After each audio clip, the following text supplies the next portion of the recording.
Today I will deliver my lecture on capacitor and dielectrics. Okay, let us start.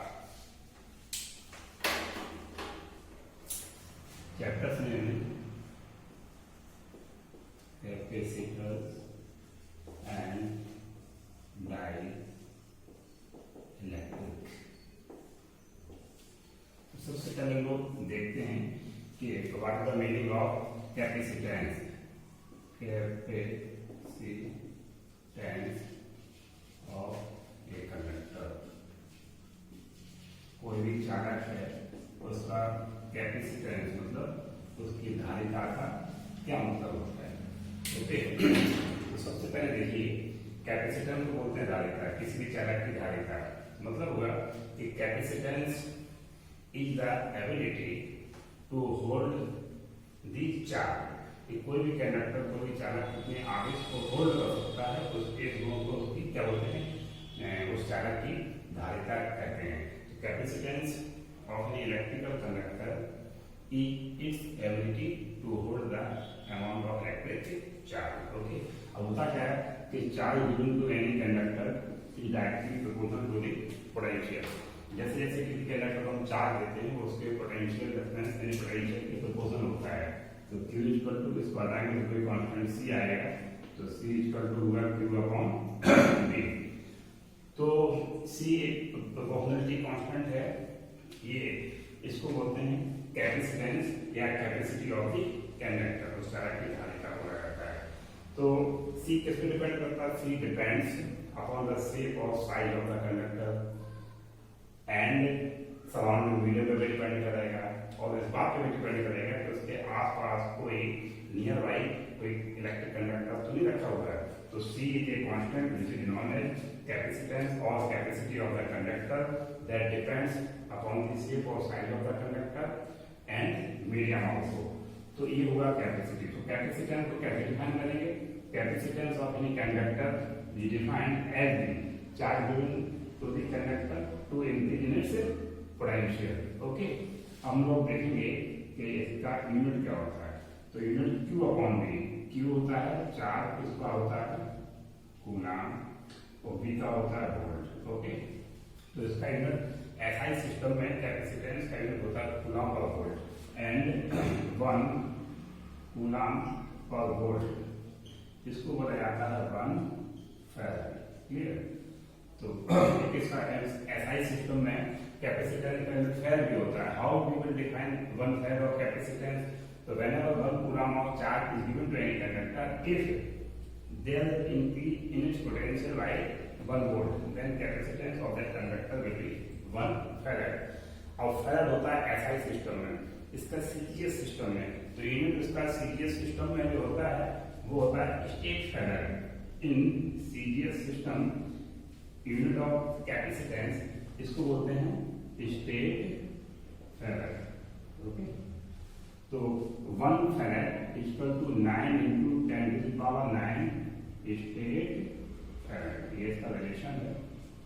तो CGS system में इसका unit होता है stat farad, और एक स्टेट फैराड होता है 9 into 10 to the power 11 state farad. Now let us once again, so it is clear SI system में जो कैपेसिटेंस का यूनिट है वो फैराड होता है, और सीजीएस में स्टेट फैराड होता है, और एक फैराड में हमारा स्टेट फैराड होता है 9 into 10 to the power 11 state farad. तो this is about general information of capacitance of any conductor. अब इसका हम लोग देखते हैं कि इसका डायमेंशनल फॉर्मूला क्या होता है। तो अगर हम लोगों ने देखा C इक्वल टू क्या होता है Q upon V। Q upon V क्या होता है W अपॉन Q। ये हम लोग का हो जाएगा Q square upon W। Okay, Q equal to ID, तो इसका हो जाएगा A स्क्वायर T स्क्वायर, और वक्त का होता है ML square T minus 2।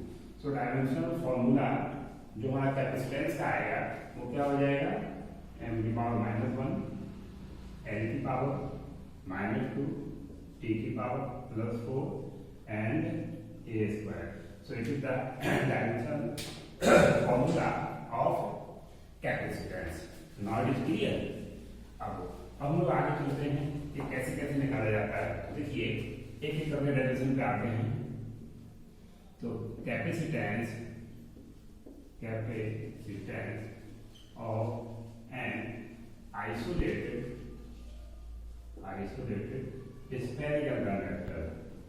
spherical conductor, इसका मतलब हुआ ये कोई व्यक्तिगत कोई चालक है, आइसोलेटेड स्फेरिकल कंडक्टर, उसके वो कैपेसिटेंस निकालेंगे।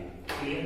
देखिए सपोज करिए this is isolated spherical conductor whose radius is a meter, okay, and plus q charge is given to the spherical conductor. Spherical है, so whatever charge is given to the conductor that is uniformly distributed along its surface.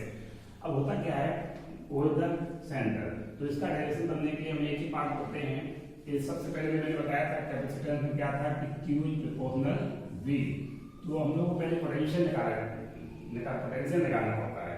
तो हमने क्या use किया कि let a spherical conductor whose radius is a is placed in such a medium whose dielectric constant is K and plus Q charge is given to the conductor। एक ही part आएगा, कभी भी किसी भी कंडक्टर की हमें कैपेसिटेंस निकालना है, there is single one concept, charge दीजिए, चार्ज से पोटेंशियल निकालिए, इसी चीज का जो Q पॉइंट है। तो इससे क्या होगा कि electric line of force you will see just they will be in this form। आपको ऐसा लगेगा कि they are perpendicular to the surface of the sphere and charge is situated at the point O, so field lines will be perpendicular to the surface। तो क्या होगा, let a spherical conductor whose radius is placed in such a medium whose dielectric constant is K। तो हम लोग पहले क्या निकालेंगे, इसका पोटेंशियल निकालेंगे। इससे पोटेंशियल हमारा हो जाएगा 1/4 pi epsilon not K Q upon A volt, okay. तो कैपेसिटेंस क्या होती है, C equal to Q upon V, तो Q अपॉन V की वैल्यू कितनी है 1/4 pi epsilon not K Q upon A, Q will cancel out, तो capacitance हो जाएगी 4 pi epsilon not K into A। Clear? अब फॉर एयर और vacuum, for air हो या फिर वैक्यूम, इसके लिए K इक्वल टू हमारा क्या होता है, 1 होता है। तो उस केस में कैपेसिटेंस C नॉट हमारी हो जाएगी 4 pi epsilon naught into A, okay. अब हम इसका जब डिवाइड करेंगे तो ये हम लोग का आएगा C upon C naught. Clear? तो C है 4 pi epsilon not A into A divided by C naught है 4 pi epsilon not A, this will cancel out. तो हम लोग क्या मिल जाएगा, C equal to C naught K, यानी K कितना होगा मेरा C अपॉन C नॉट। अब आप देखिए दिस वेरी इंपॉर्टेंट आर्टिकल, यहाँ पर हम लोगों ने बताया कि C इक्वल टू क्या होगा, C नॉट K। इसका मतलब हुआ कि if any conductor is placed in such a medium whose dielectric constant is K, then capacitance becomes K naught times of initial यानी कैपेसिटेंस C नॉट। इसका मतलब हुआ if there is dielectric medium then what happens, capacitance of the conductor will increase। So it is the derivation of capacitance of an isolated spherical conductor। Next आगे आइए। अब इसी में आपसे ये पूछ सकता है कि प्रूव दैट, इसी related prove that Fm -1 and C की पावर -2 n की पावर -1 m की power -2 are the units of same physical quantity, same physical quantity। देखिए आपको क्या प्रूव करना है, Fm-1 यानी farad per metre and coulomb square upon newton metre square are the unit of same physical quantity. तभी हम लोगों ने डेरिवेशन किया है C इक्वल टू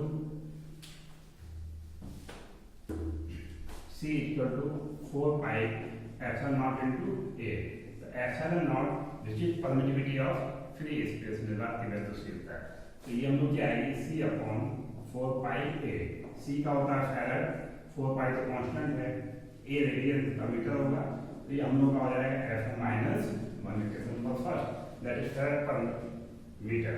दूसरा हमारा है F equal to 1/4 pi epsilon naught हम लोग पढ़ चुके हैं कूलम्स का Q1 Q2 upon R square. इसमें देखेंगे एप्सिलॉन नॉट 4 पाई तो हमारा क्या है कांस्टेंट है, ओके। तो कितना हो जाएगा Q1 into Q2 divided by F into R square. Charge का कूलम होता है coulomb into coulomb, coulomb square, force का न्यूटन, डिस्टेंस का मीटर स्क्वायर। ये हो जाएगा C square n-1 m-2। Clear?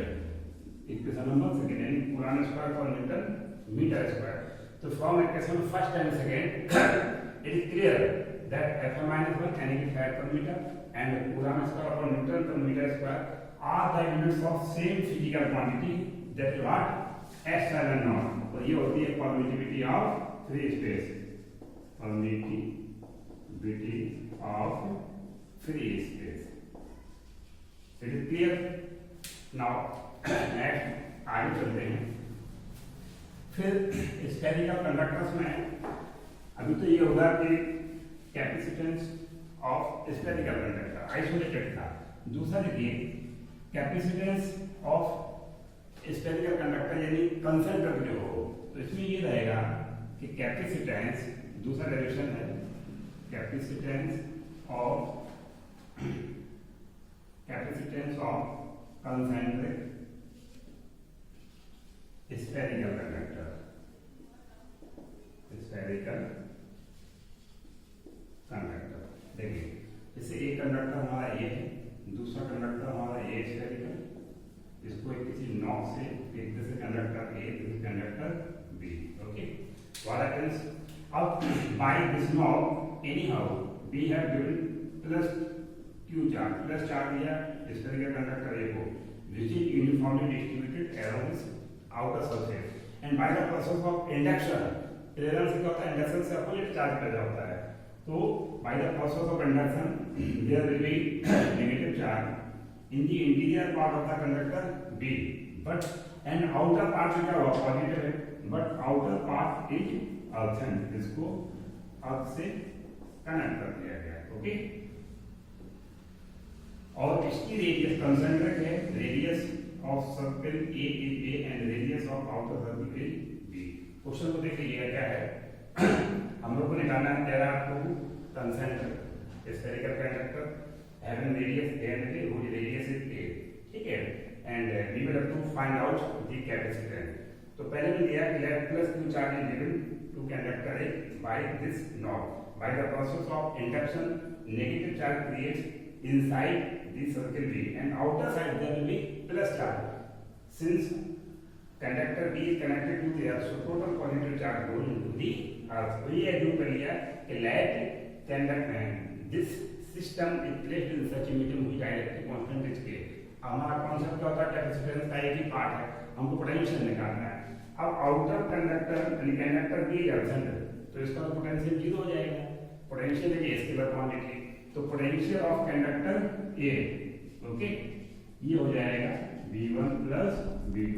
V1 का मतलब हुआ potential of conductor A due to its own charge, इसमें कौन सा चार्ज है प्लस q, तो ये हम लोग का हो जाएगा 1/4 pi epsilon not k q अपॉन इसके radius a degree, okay, plus तो potential of conductor A due to the negative q charge of the conductor B, इसके B में अंदर नेगेटिव है, आउटर पॉजिटिव तो अंदर चला गया, अपसेंट है, तो total positive charge of B goes to the earth, तो B2 हुआ ये हम लोग का हो जाएगा 1/4 pi epsilon not k minus q upon इसकी रेडियस क्या है B, तो take out q upon 4 pi epsilon not k h common, clear, हम लोग को मिलेगा 1/a minus 1/b।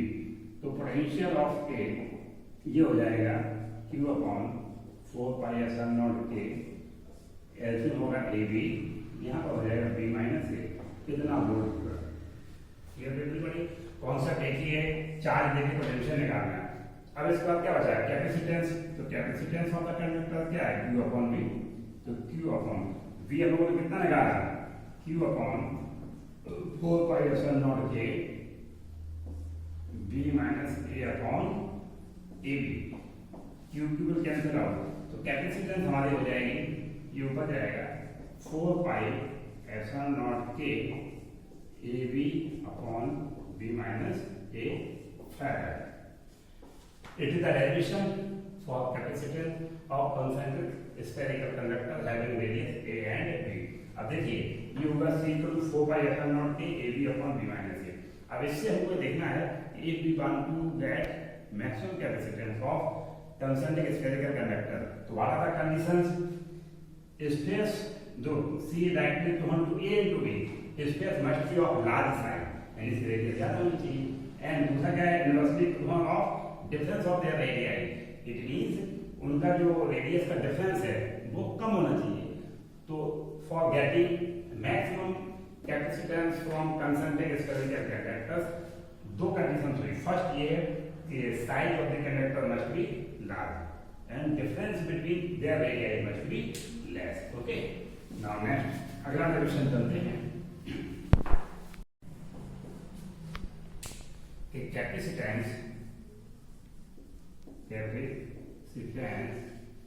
of parallel plate capacitor, parallel plate capacitor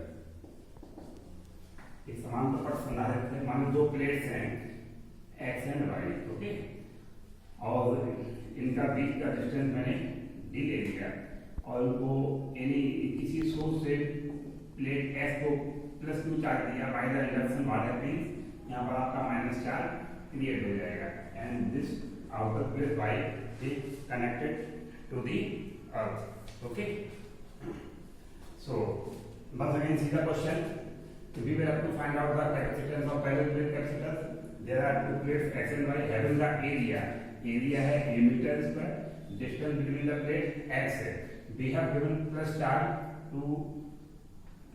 charge to plate x by the induction process, minus q will created inside plate b, out of the plus होगा, that is absence, so total positive charge हो जाएगा। हम लोग का एक ही part होता है क्या निकालना है, v निकालना है। ओके, तो पहले तो हम लोग इसका पोटेंशियल निकालेंगे v, तो v इक्वल टू क्या होता है, डिस्टेंस e अपॉन d। अब e चाहिए electric field intensity, electric field intensity क्या होता है, sigma upon a epsilon not. तो एज्यूम किया कि parallel plate capacitor plate in such a medium हुई डायरेक्टेड कांस्टेंट स्केल q है सरफेस चार्ज डेंसिटी, ये होता है q upon a, charge upon area है। ओके, अब आप देखिए तो हम लोग का E इक्वल टू होता है V upon D, clear, electric field intensity होता है वोल्ट पर मीटर, तो V हमारा हो जाएगा E इंटू D। अब E हम लोग कितना निकाला electric field intensity Q upon A K into epsilon not, clear, तो ये हमारा हुआ D। तो पोटेंशियल हम लोग का आ गया, हमको चाहिए क्या C, तो C क्या होता है Q अपॉन V, तो Q अपॉन V की वैल्यू में कितनी आई Q D divided by K A epsilon nought, Q को कैंसिल आउट, तो कैपेसिटेंस हो जाएगी K epsilon not A upon D। Clear to everybody? तो capacitance of parallel plate capacitor ये हुई C equal to K epsilon not A upon D। अब आप देखेंगे कि किसी भी कैपेसिटर की जो कैपेसिटर एक पार्ट हमारा होगा कैपेसिटर, ओके, तो कैपेसिटर की जो कैपेसिटेंस है वो किस चीज पे डिपेंड कर रही है, तो ये हमारा है C equal to K epsilon not A upon D। देखिए तीन बात पे डिपेंड करती है, तो C proportional K, C proportional A and C proportional 1 upon D। तो इसमें तीन पार्ट हमारे होंगे। सबसे पहले तो हम लोग ये देखेंगे व्हाट इज कैपेसिटर। कैपेसिटर क्या है, कैपेसिटर का दूसरा नाम कंडेंसर भी होता है।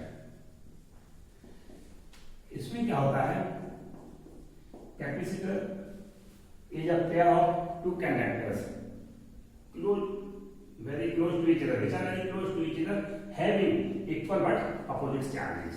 फिर समझिए कैपेसिटर या कंडेंसर क्या होता है, capacitor is a pair of two conductors located very close to each other having equal but opposite charges। Okay, अच्छा, अब कैपेसिटर्स की कैपेसिटेंस किस बात पर डिपेंड करेंगी, तो कैपेसिटेंस ऑफ एनी कैपेसिटर क्या होता है C equal to Q upon V। तो कैसे डिफाइन करेंगे, capacitance of any capacitor is defined as the ratio of charge given to the positive plate and potential difference between the plates. Okay, तो ये आपका हो जाएगा Q अपॉन V। तो किसी भी जो कैपेसिटर है उसकी कैपेसिटेंस को कैसे डिफाइन किया, तो capacitance of any capacitor is defined as the ratio of charge given to positive plate and potential difference between the plate. तो दूसरा होता है कि on which parameters capacitance of capacitor depends. तो कैपेसिटेंस ऑफ एनी कैपेसिटर या conductor depends on 3 parameter. Capacitance of condenser is directly equivalent to the dielectric medium, directly equivalent to the area of the plate। Area ज्यादा होगा direct medium होगा, capacitance बढ़ जाएगी। और inversely proportional to the distance between the plates, और plate की distance जैसे जैसे बढ़ती चली जाएगी कैपेसिटेंस कम होता चला जाएगा। तो देखिए और ये what are the usages of capacitor. Capacitor का क्या यूज है? तो कैपेसिटर का सबसे इंपॉर्टेंट पार्ट है capacitor are used to store sufficient amount of charge। So capacitors are used to store energy, to store charge in scientific use में भी कर सकते हैं, इन इलेक्ट्रॉनिक सर्किट्स में भी यूज कर सकते हैं। तो दी क्या आता है कैपेसिटर, कैपेसिटेंस ऑफ कैपेसिटर किस पे डिपेंड करेगा and what are the usages of the capacitors. Okay, अब इसमें एक पार्ट और देखिए कि पैरेलल प्लेट कैपेसिटर। अभी हम लोगों ने देखा कि जब इसके बीच में पूरा डाइलेक्ट्रिक रखा हुआ है पूरे इन प्लेट्स के बीच में। अब अगर ऐसा हो कि capacitance of parallel plate capacitor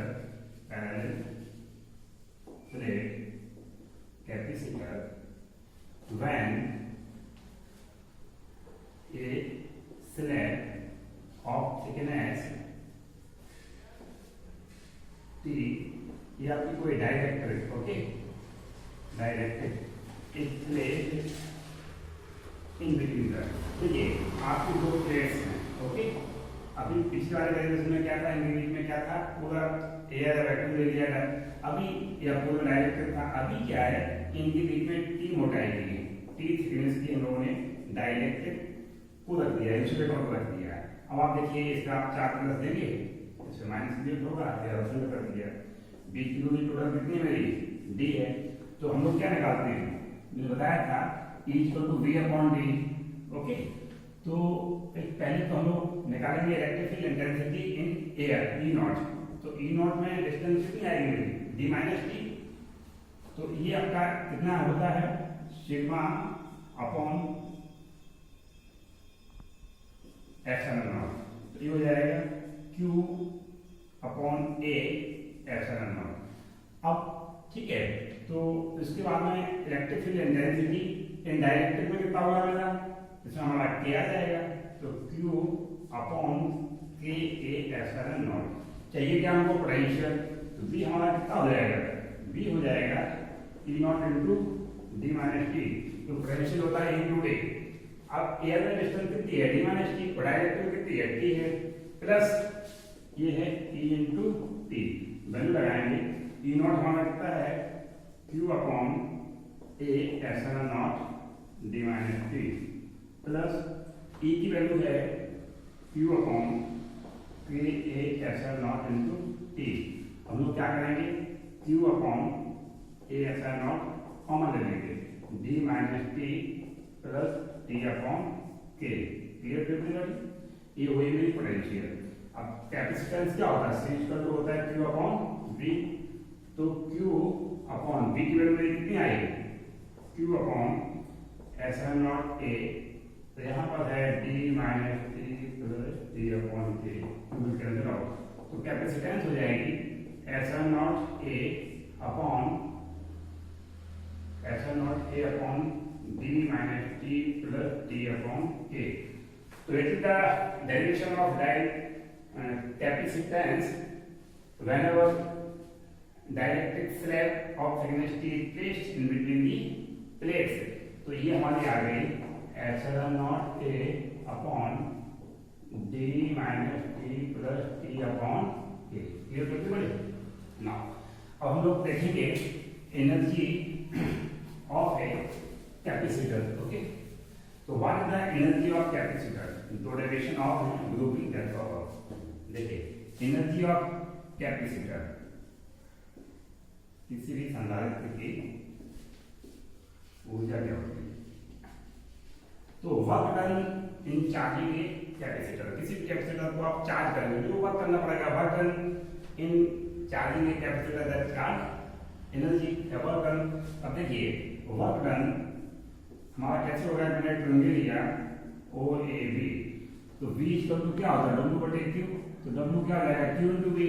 मान लो इधर में मैंने q लिया x एक्सिस में, y एक्सिस में क्या ले लिया v ले लिया, तो जो एरिया होगा, एरिया ऑफ ट्रायंगल AOB ये इक्वल टू कितना हो जाएगी, जैसे q इनटू v, तो q इनटू v किसको रिप्रेजेंट करेगा w को, तो this will be equal to work done. ये work done in charging the capacitor and amount of work done in charging any capacitor that is known as energy, potential energy of capacitor। तो ये हो जाएगा P capacitor की। अब work done इसका area क्या हुआ, राइट एंगल ट्रायंगल का half base into height, base कितना है Q दिया है, हाइट B दिया, तो Q into B, clear. Half हम लोग जानते हैं C इक्वल टू क्या होता है Q अपॉन B, तो Q इक्वल टू क्या हो जाएगा C, तो CV इनटू B, तो CV स्क्वायर। तो हमारी जो एनर्जी किसी भी कैपेसिटर की होती है वो क्या होती है half C V square. Okay, अब इसके बाद में देखिए what are the dielectrics. Dielectrics क्या है, actually dielectrics are the insulating material whose conductivity is very less। Why, because in any dielectric, dielectric जैसे जस्ट लाइक माइका हुआ, ग्लास हुआ, वैक्स हुआ, ऑयल हुआ, पेपर्स हुआ, इसमें क्या होता है कि free electrons in dielectric are bounded with the nucleus and there are no free electron to carry on the current. That's why electric conductivity is very very less. For an ideal dielectric electric conductivity is considered as zero. But what happens, dielectric में कैसे बढ़ती है, देखिए जैसे suppose करो आपका ये कोई आपकी जो प्लेट्स है अभी मैंने बताई थी, यहाँ पर आपने डायरेक्ट लगा दी, ये प्लेट हमारी एक्स है, वाई है, प्रीवियस लेक्चर में देखा, इसको मैंने प्लस चार्ज दिया, तो यहाँ पर क्या माइनस है, तो डाइलेक्ट्रिक में क्या होता है, सॉरी कैपेसिटर क्या होता है, capacitor is a pair of two conductors having equal opposite charge. ठीक है, तो ये अभी आप देखेंगे यहाँ पर मैंने डाइलेक्ट्रिक रखा जिसके थिकनेस T थी। डाइलेक्ट्रिक्स में आप मॉलिक्यूल देखेंगे will be like this. What happens, इस पे कौन सा चार्ज है प्लस, तो यहाँ कौन सा आएगा, यहाँ पर माइनस होगा, फिर प्लस होगा, माइनस प्लस माइनस प्लस, ऐसे यहाँ पर होगा minus plus minus plus minus plus. तो क्या होगा, व्हाट हैपेंस, इसमें इंड्यूस्ड चार्ज क्रिएट होता है।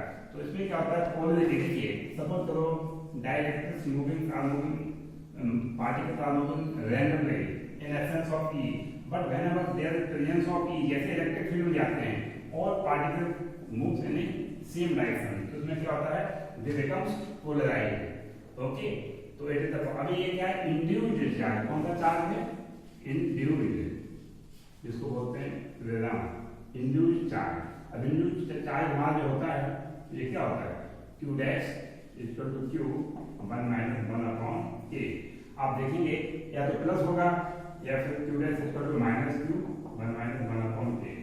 Induced charge can never be greater than inducing charge. Q dash induced charge, तो Q क्या है, इंड्यूसिंग चार्ज है। क्लियर, ठीक है।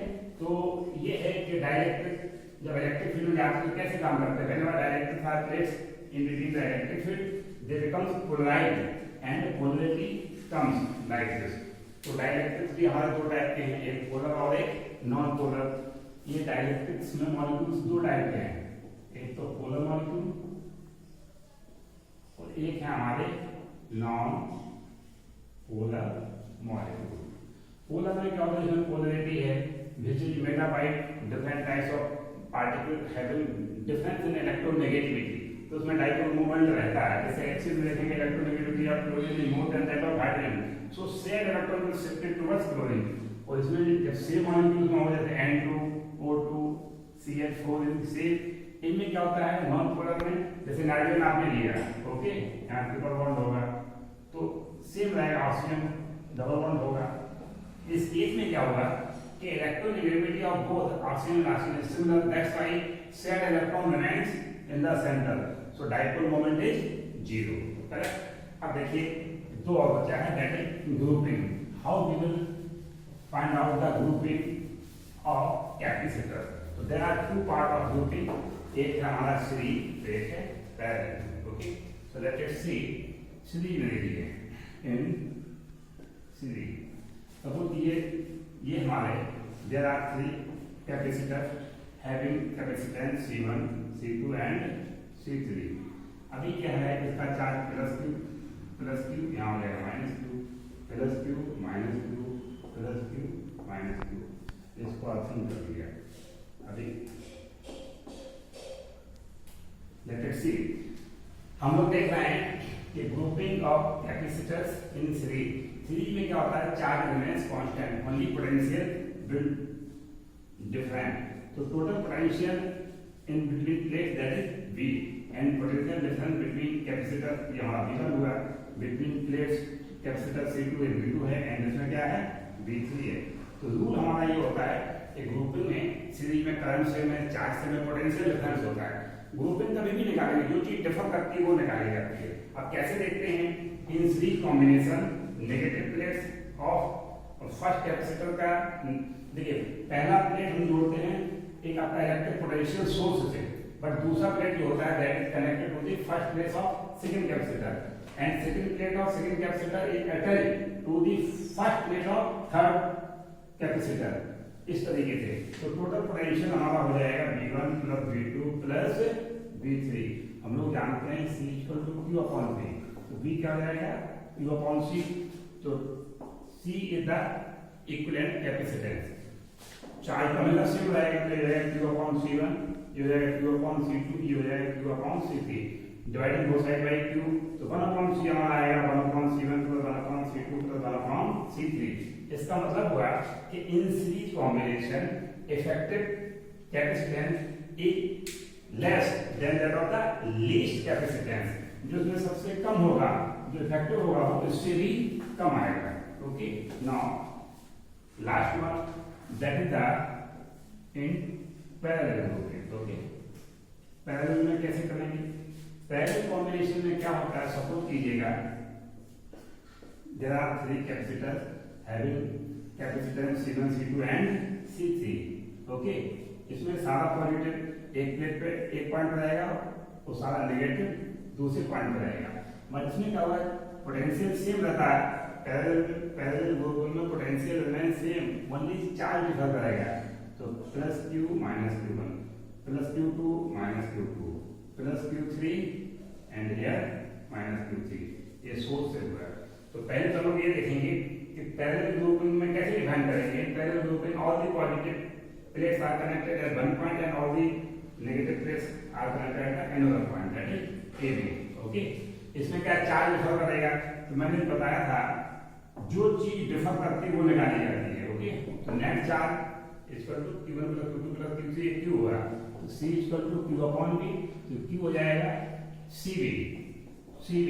तो Q1 क्या होगा C1 भी इस पर रहेगा, Q2 किस पे है C2 पे है, तो C2 भी, एंड ये है C3 भी। Since potential remains constant, potential is equal in parallel grouping divided both side by B, तो C इक्वल टू आएगा C1 plus C2 plus C3। तो इस तरीके से हमने ये देख लिया कि in parallel grouping effective capacitance of capacitor is higher than that of the larger one, जो सबसे बड़ा उससे भी ज्यादा है। ओके, तो this is the parallel grouping. अब एक और होता है that is there is redistribution of charges. Okay, that is the last one. So how we will find out there is redistribution of charges in combination. Last article हमारा है there is redistribution of charges. There is redistribution of charge में हमेशा क्या होता है, loss of energy. अब हम लोग ये क्यों करना है कि there is loss of energy in redistribution of charge. देखिए एक कंडक्टर हमारा ये रहा, ये है, there are two conductor A and B. इसको चार्ज मैंने Q1 दिया तो इसका पोटेंशियल V1 हो गया, इसकी कैपेसिटेंस C1 है। इसको चार्ज मैंने Q2 दिया तो पोटेंशियल V2 हुआ, इसकी कैपेसिटेंस C2 है। तो हमको ये निकालना है there is redistribution of charge, तो energy initial energy of the conductors before connecting the wire, जब मैंने वायर से कनेक्ट नहीं किया, सेपरेट थे, तो एनर्जी क्या होती है, half C V square, half C1 V1 square plus half C2 V2 square. Clear कर दी बड़े? वो जो फाइनल एनर्जी निकालेंगे तो हो जाएगी हाफ सी वी स्क्वायर। जब फाइनल लाइन एक कंडक्टर बन जाएगा तो उस केस में इसका कैपेसिटेंस क्या होगा, C1 प्लस C2। जैसे मैंने बोला, सपोज करो आपके ये पैरेलल कंडक्टर दो कैपेसिटर थे, आपने पैरेलल में ऐड कर दिया, इसका C1 इसका C2, तो एनर्जी क्या हो जाएगी, C1 प्लस C2, कैपेसिटेंस हो जाएगी C1 plus C2, and potential जो है वो क्या हो जाएगा, कॉमन पोटेंशियल हो जाएगा। व्हेनेवर बोथ कंडक्टर, इस तरह का conductor are connected by the conducting wire particles, potential becomes equal, that is known as common potential। अब common potential जो होगा C equal to Q upon V, V है Q upon C, that means Q1 plus Q2 divided by C1 plus C2। Q equal to क्या होगा, CV, तो हो जाएगा C1 V1 plus C2 V2 divided by C1 plus C2। ये कहलाता है common potential. तो फाइनल एनर्जी हमारी हो जाएगी 1/2 C1 प्लस C2, और B स्क्वायर कितना हो जाएगा, ये C1 V1 plus C2 V2 divided by C1 plus C2 का होल स्क्वायर। क्लियर? ये फाइनल। अब हम डेल्टा U निकालेंगे, that is UI minus UF, initial energy minus final energy. ये सॉल्व करने पे यू विल गेट पॉजिटिव, हम लोग क्या मिलेगा, प्लस मिलेगा। इसका मतलब है कि हमने इनिशियल से फाइनल निकाला, एनर्जी पॉजिटिव आ रही है, that means final energy is less than that of the initial energy. That's why we can say there is loss of energy in the redistribution of charges. Thank you. Tomorrow I will take class on numerical problem of this chapter, that is capacitance. If you have any problem of today's class, leave your problem on my comments. I will give you the right solution.